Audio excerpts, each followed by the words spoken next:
কি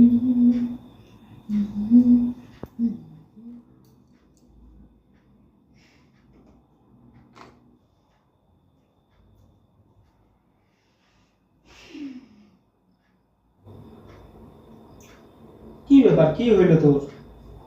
হুম? আমার না আজকেও কাপড়গুলো ধুইতে ইচ্ছা করছে না। এর আজকেও কাপড় ধুতে ইচ্ছা করতেছে না।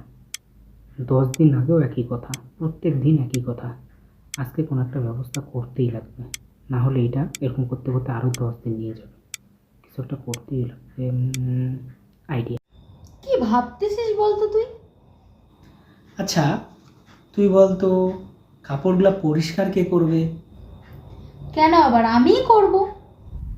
তুই বুঝলি না, ভালো করে কথা বল। মানে কি না হইলে তুই কাপড়গুলা পরিষ্কার করতে পারবি না? এবার বলতো। ও, বুঝছি বুঝছি, সাবান। এবার বলতো, কাপড়গুলাকে কে ধুবে? আরে তুই কেমন কথা বলছিস? আমি ছাড়া কে ধুবে? আর তো কেউ নাই যে ধুবে। ওহো, আবার তুই ভুল করতেছিস। ভালো করে ভাবি বল, কাপড়গুলাকে কে ধুবে? ও, এত ঘুরায় পেঁচায় বলার কি আছে? জল ছাড়া আবার কি লাগবে ধুইতে? জলই লাগবে। হুম, একদম তাই। এবার বলতো, ধোয়ার পরে কাপড়গুলোকে কে শুকাবে? সারাদিন তো রৌদ্রতেই কাপড় শুকায়, তো রৌদ্রু। হুম, এই তো বুঝে গেলি ব্যাপারটা। এবার বলতো যে সারাদিন কাপড়গুলোকে এই রোদের মধ্যে কে ধরে রাখবে? সারাদিন তো দড়িতেই শুকাতে দেবো কাপড়গুলো, তো দড়ি। হুম, এইটাই তো এতক্ষণ থেকে বুঝাতে চাচ্ছি।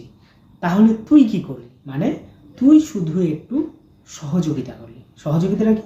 কাপড়গুলোকে নিয়ে বালতিতে রাখলি এবং তুই সাবান নিয়ে জলের সামনে গেলি, ব্যাস এতটুকুই। এতটুকু সহযোগিতা শুধু তো করতে লাগবে। এত কিছু তো আমি ভাবিনি, ঠিকই তো। আমি তো শুধু একটু সহযোগিতাই করব। তাহলে এবার গিয়ে তাড়াতাড়ি কাপড়গুলোকে ধুয়ে আয়, ঠিক আছে? ঠিক আছে, আমি এক্ষুনি কাপড়গুলো ধুয়ে আসতেছি। ঠিক আছে। এই প্যান্টটা নিয়ে যা আমার।